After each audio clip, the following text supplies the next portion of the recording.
Welcome to Epiphany Jack Gaming, where, as promised, we're going to go over our Doninaria United pre-release kit. This guy has some fire into it, and I'm sad with how it ended up doing, but that's okay. At least the fire was inside this guy. So as you know, there's a little ripcord that's normally on the side. You rip that guy, get access. Got these guys that can pop open. These guys can pop out, but we don't care about that. Then you come up to the next step. Alright.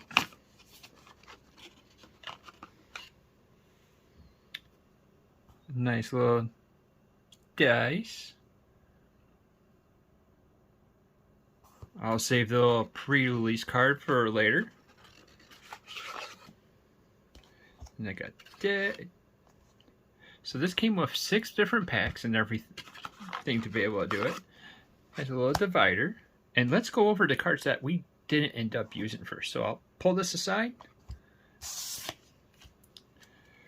So this was legitimately a game that you end up having a sealed pull. So you end up opening up a bunch of packs and figuring out what kind of deck that you can make. You can make at least 40 cards. You could go a little higher if you want to. But we didn't. We went with a 40 card deck. And these are the cards that we didn't end up using. If it's an uncommon, we'll read it. Uncommon higher, we'll read it. If it's not, we'll just read the name and go right on past. So we got Cut Down.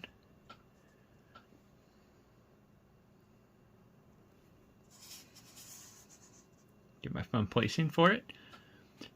Costs us 1 black for an instant. Destroy a target creature with a power and toughness of 5 or less.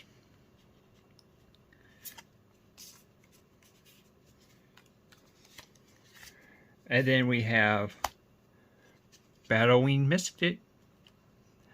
Battlewing Mystic costs 1 blue and 1 colorless for a bird wizard. That's a 2/1 body. Has a kicker cost. That means you can pay an additional cost as you cast this spell. The kicker cost is 1 red. It's a flying, and when it enters the battlefield, if it was kicked, discard your hand and then draw 2 cards. And then we're going to shore up our resources. Visit the good old Tidal Pool Turtle. Have a visit from the Turian Gusher. There's 2 of those guys that we ended up opening. A little bit of combat research. Costs us 1 blue for an enchantment. It enchants a creature. And whenever the creature deals combat damage to a player, draw a card. As long as the enchanted creature is legendary, it gets +1/+1. It has Ward 1. So Ward is when the opponents have to pay a little extra to be able to target that creature. In this case, they have to pay 1 extra since it's Ward 1. Then we have a Frostfist Strider. Costs us 2 blue and 3, so 5 altogether. Elemental Giant was a 4/4 body. Ward 2. We just broke that down, so I don't have to worry about that. And then when it enters the battlefield, tap a target creature in an opponent's control and put a stun counter on it. So that stun counter will go away whenever it becomes untapped. So like if you had a way to untap it, that would count towards the stun counter. At the beginning of your turn, when you go through your untap step, that would also count. So it can end up having varying amounts of stun counters. This one happens to give 1. Founding the Third Path costs 1 and a blue for a saga. It has this little thing called Read Ahead, so that means we could start on whatever chapter that we want with that saga. And then it also triggers after your draw step. So at the first step, you may cast an instant or sorcery card, or spell I should say, with a mana value of 1 or 2 from your hand without paying its mana cost. Pretty interesting. At the second one, target player mills 4 cards. And at the third one, and the final one, exile a target instant or sorcery card from your graveyard, copy it, and you may cast it, a copy of that card. Talking about little cheap spells, we have Timely Interference. It costs 1 blue. Whoops. That's a common, so we won't break it down. Academy Wall. Haunting Filament. A Talus Lookout. And a couple Tolarian Terror. Next up is our Shield Wall Sentinel. Meteorite. Battle Rage Blessing. Shadow Prophecy. Molten Monstrosity. Called on Strike Team. Called on Flame Mage. Costs 2 and a red for a human shaman. It's a 2/3. Has enlist. And then whenever it attacks, look at the top X amount of cards of your library, where X is the power of the Flame Sage. You may exile an instant or sorcery card with a mana value of X or less from among them. Put the rest on the bottom of your library in a random order. You may cast an exile spell without paying this mana cost. Then we have Hurlan Battle Hymn. It costs 2 and a red for an instant. Has the kicker cost of a white. It deals 4 damage to a target creature or planeswalker. If this spell was kicked, you gain 4 life. Enthralled to the Pit. Smash to Dust.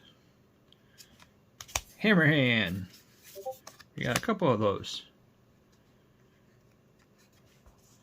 And evidently, we had a couple of the Smash to Dust. Electric Static Infantry costs 1 and a red. For a Dwarf Wizard, that's a 1/2 body, has trample. Whenever you cast an instant or sorcery card spell, put a +1/+1 counter on it. And then we have a Yavimaya Steel Crusher. Oh, we got some of the new duels. Molten Tributary. It's kind of unique because I got 2 of them and they tap for an island and a mountain.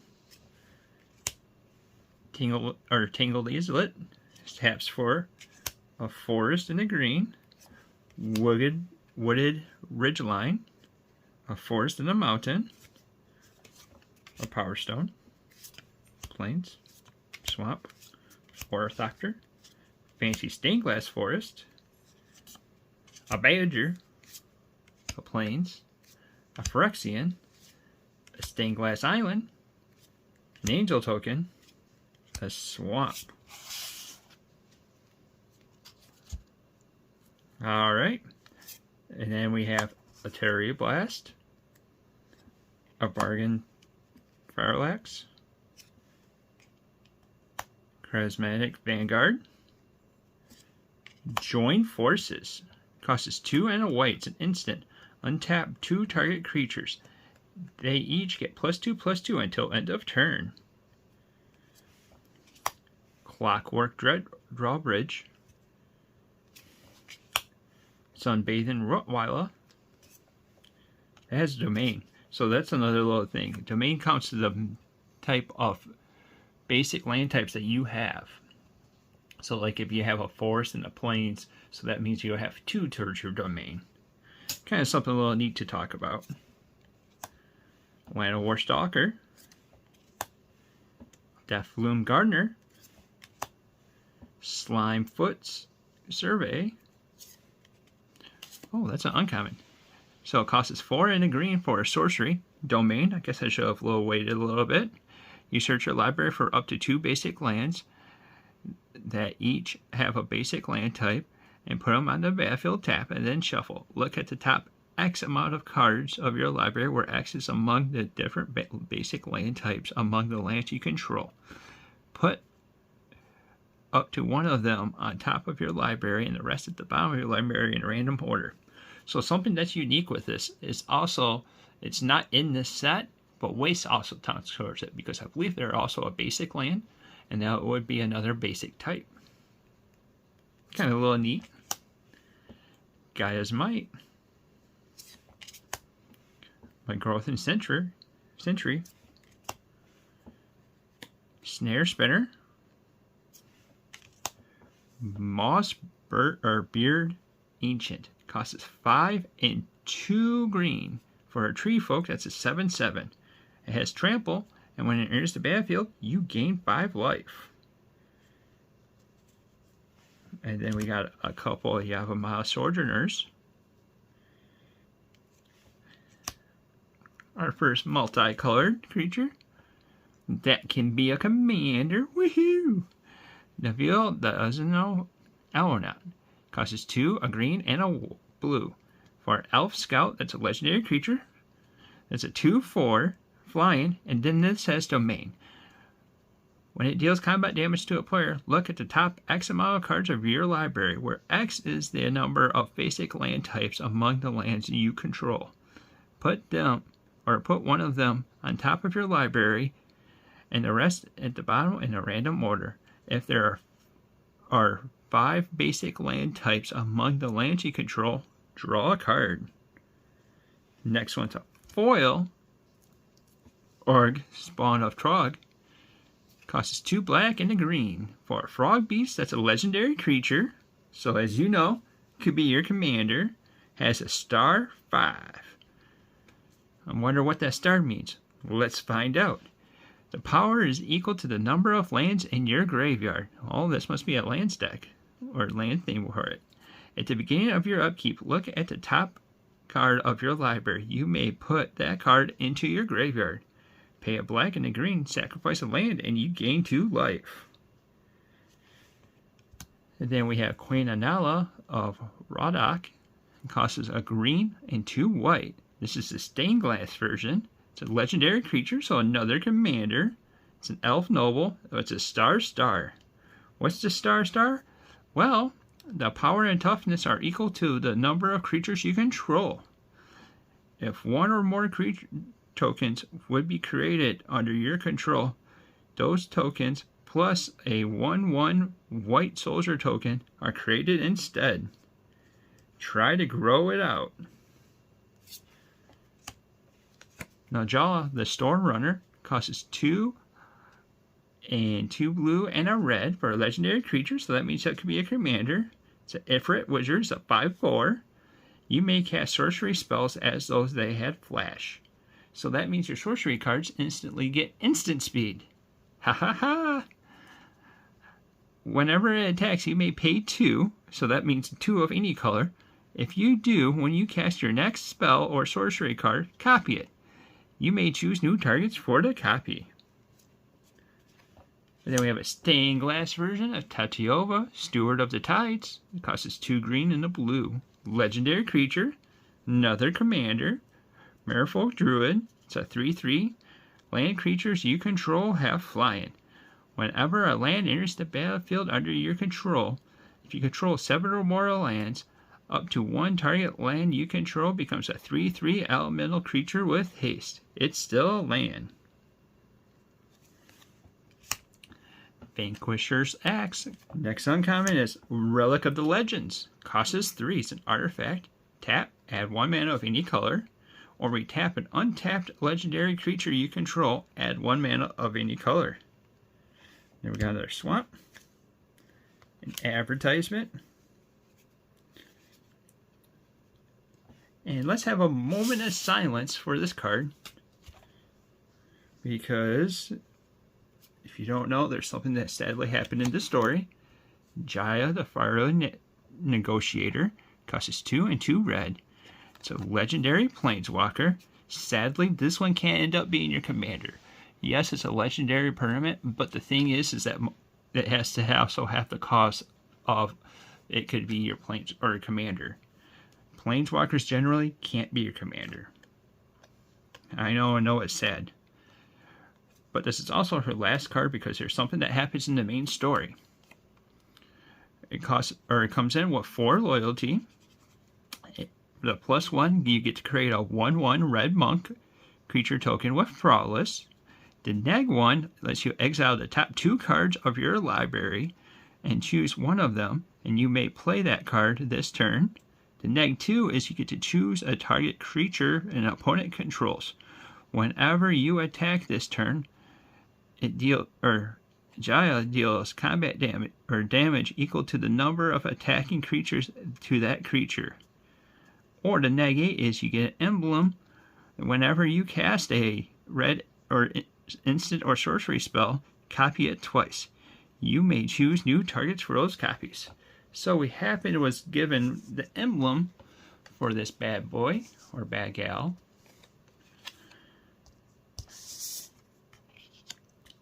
And this is actually the full art version, which is amazing, and it's kind of an alternate version. And then the final card, and I kind of really wish I ended up playing this, but I don't know why, but I just didn't end up. It's the Timely Lotus. Costs 5 for a legendary artifact. It enters the battlefield tapped, but then we could tap and add Wooburg. That means we get to add white, blue, black, red, and green. Something a little interesting and everything. So it's kind of like a little history thing that comes with it. It's like the old machines is getting taken over with nature and forming this perfect little guy. It's a nice little piece, and that's part of the fire. I mean, we legitly have fire with Jaya, but that's not the only fire that we ended up having. So with the deck and everything we ended up building, we ended up going with Esper, which means we went with black, blue, and white. And here we go with what was the deck. Let us know what you ended up doing or what you would have done. The biggest regret I had was not putting the Timely Lotus into it, which was dumb. I don't know why I didn't do it that way. But hey, that's how the cookie crumbled, and that's what I went with. So we got 2 Essence Scatters,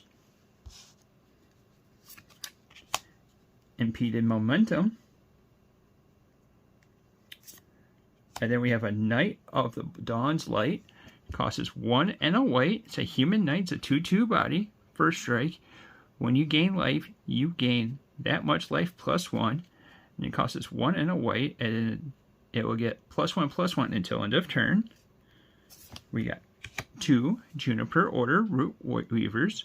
I know we weren't going to get the kicker and everything. I mainly ended up playing white just to have more creatures on the lower curve. I know that sounds crazy, but that's what I kind of felt like that I ended up needing. Plus, I felt like I needed to just put something in the deck to be able to get it up to the 40 cards. And then we also have 2 Mesa Cavaliers. And the big reason that we went with this is because it's flying. So it's a little bit of evasion that would be able to help out with you in the game. And then we have Raph, Weatherlight Steward. Costs us a white and a blue. It's a human wizard, a legendary creature, so that means it could be a commander. It's a 1/3 body. And then whenever you cast an instant or sorcery spell, you may tap 2 untapped creatures you control. If you do, draw a card. And then we can pay 3 and 2 white, and creatures you control get +1/+1 and gain vigilance until end of turn. Now here's a card that I was kind of happy to be pulling, but while I was playing it and everything, it didn't do too well. It's the Weatherlight Completed. Yeah, that's right. The poor Weatherlight got taken over. It costs us 2 colors for a 5/5 legendary artifact. It's a vehicle, so I guess it could be your commander if you want it to be.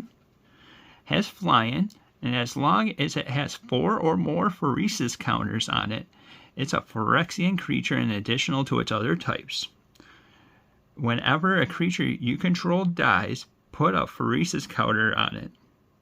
Then draw a card if you have 7 or more Phyresis counters on it. If it doesn't, scry 1. So I should have scried a little bit more than what I ended up doing. I didn't do that until like the last match or 2.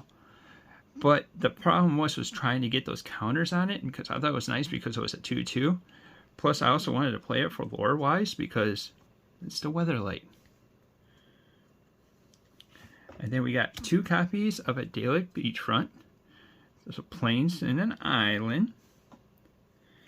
And now we're dashing into black, which we have Tribute to Urborg.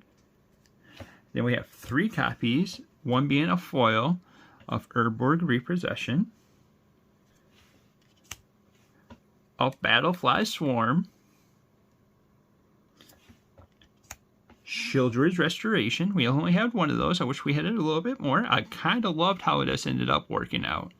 This worked out pretty decently whenever I ended up playing it. It costs 3 and a black, and it says sorcery. Has a kicker cost of 2 and a white, so I could actually end up doing that. Return a target creature card from your graveyard to the battlefield. If this spell was kicked, you gain equal or life equal to that card's value. Otherwise, you lose that much life. And then we get to exile Shieldred's Restoration. Some good old cheap remover with Bone Splitters, so we sacrifice stuff, bring it back. We had 2 Phyrexian Warhorses, a Phyrexian Rager, a Tattered Aspiration. Then we had the good old Cave of Kolios. It's a land that enters the battlefield untapped, but we could tap at a colorless, or we could tap at a white or a black, and it deals 1 damage to us. And then here's the next big bomb out of the set that we ended up opening up. Shieldred. That's right, Shieldred ended up coming in this place.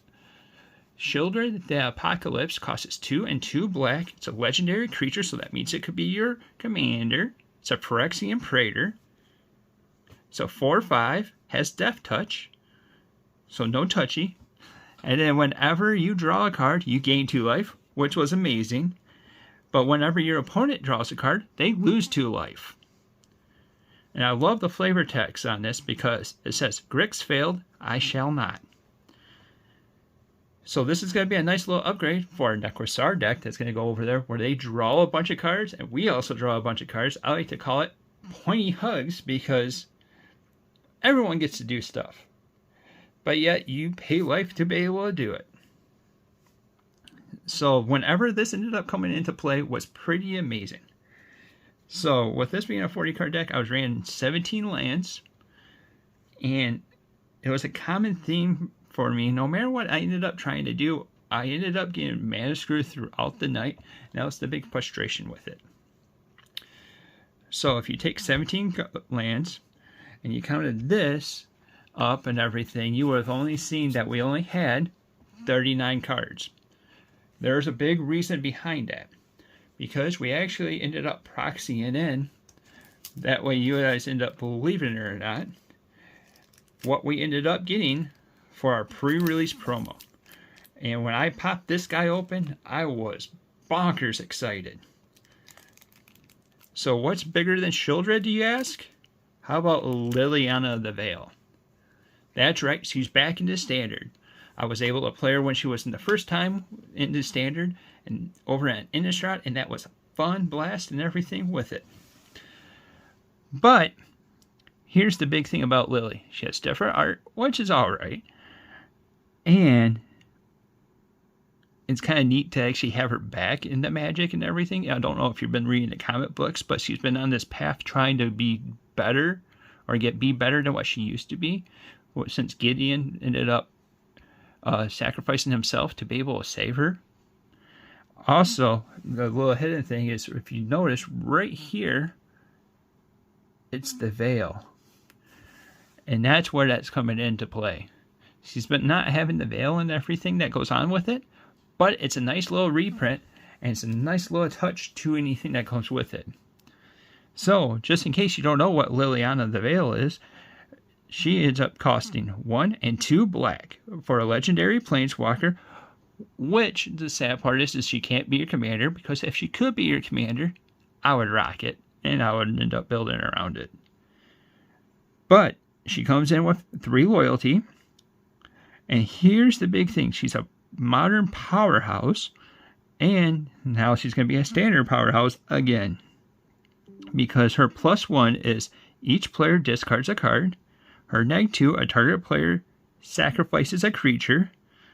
And then the -6 is you separate all permanents a target player controls into 2 piles. That player sacrifices all the permanents in a pile of their choice. So with this, whenever she ended up hitting the board, she ended up changing the game and everything that goes over with it. I think whenever I ended up playing her, I ended up winning that game. And that's what was so exciting, just to be able to play her and Children and everything. That's kind of why I kind of wish I went with the flag route with it.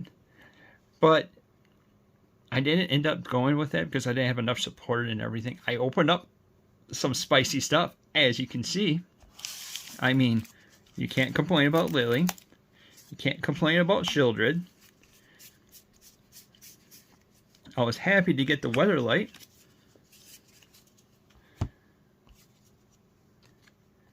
And then Timely Lotus and Jaya. Honestly speaking, I was super, super, super happy because I got pretty much almost everything I wanted out of this set with that. The only thing I was, and this is me nitpicking, is I would have loved to get the new Ajani, and then I would have loved to get the